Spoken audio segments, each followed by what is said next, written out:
Hey guys, you're watching the Design to Desire channel, where together we'll make this world look more desirable one design at a time. In this video, I want to talk about the steps to starting your own freelance business. If you're watching this video, I likely don't have to tell you about all the great perks that are involved with freelancing, as you're likely highly considering starting or just about to take the leap into freelancing. If, however, you're just exploring the thought of freelancing and trying to discover whether it's right for you, then you likely also want to check out my 3-part video series on the pros and cons to freelancing, which you can do by clicking on any of these links here. Although the thought of working for yourself, not reporting to anyone directly, making all the decisions, and of course doing something you love to do sounds really great, and it is, it's important that you do know all the work that's involved and the skill set that you need to start your own freelance business, because that's essentially what it is. It's essentially starting a new business. So let's get started.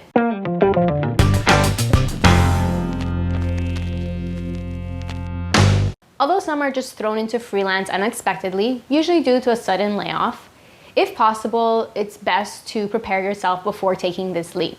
If you are in a secure job currently, and are considering doing freelance full-time, then I highly recommend to take some extra time in the evenings and on weekends while working your 9 to 5 to prepare for your business. I've learned that a business takes time to develop because most of us, or most of the time, we can't just take a couple of months off and really dedicate solely that time to put into developing our business, as we need income, right? So we need to do client projects at the same time. So don't expect or wait to be 100% ready before starting your freelance business full-time, because chances are you won't, and that's okay. As long as you set yourself up enough so that you can get started, and then things will come and develop as you go along in your business. So if you are able to, dedicate your spare time to determining what your business will offer.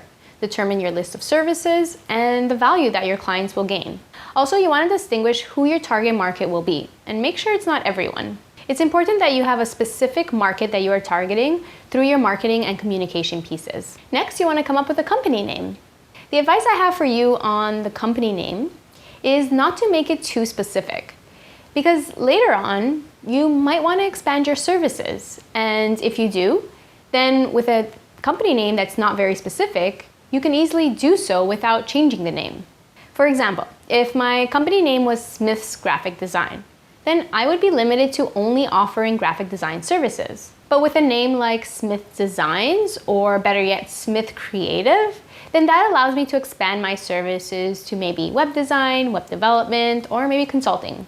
Now that you have your services, targeted audience, and company name all established, you want to get some visuals done, like a company logo and the website. It's important that your website displays some of your past work, a short bio about yourself, and your contact information. As your business grows, you'll want to start a blog.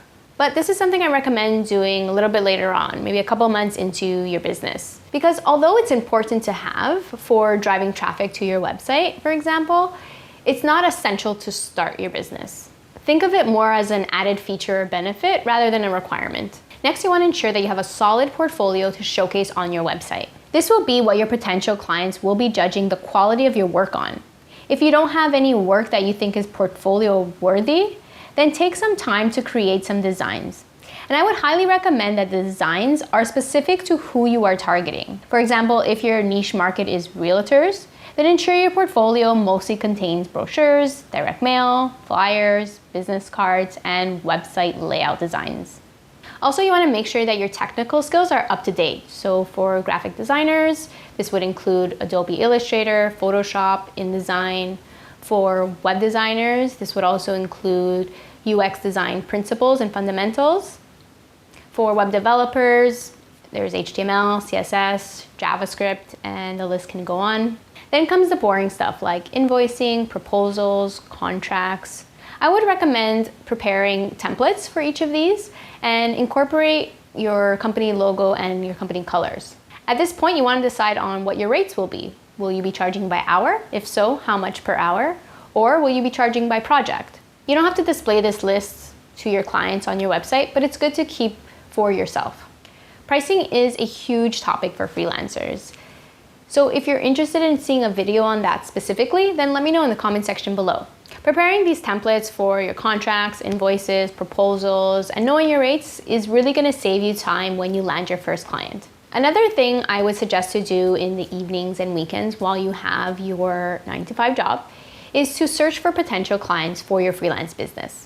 I know this seems like a lot of work because you're going to be essentially working 2 jobs at the same time, but trust me, you won't regret it. And once you feel like you've obtained 1 or 2 clients that you foresee will need your services on a regular basis, then you'll feel more comfortable quitting your 9-to-5 and pursuing self-employment full-time. The last thing I would recommend is to make sure you have a savings cushion. So set aside some money that you may need to go to in case you do find yourself in the red while you start your freelance business. It's recommended that you have enough saved up so that you're covered for at least 6 months worth of expenses.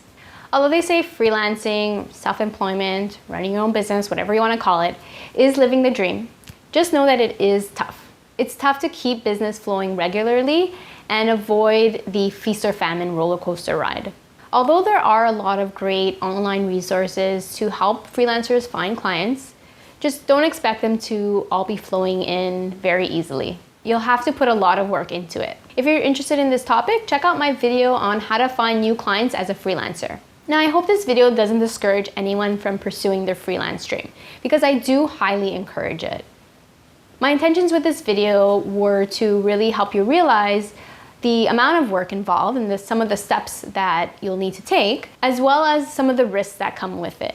But if you do feel like you need a little booster, then I recommend checking out my video on the pros of freelancing, where I list all the perks to freelancing lifestyle, and it can be motivating to watch.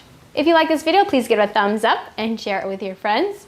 Check out some of the other videos I have on my channel and subscribe if you haven't already. Thanks for watching.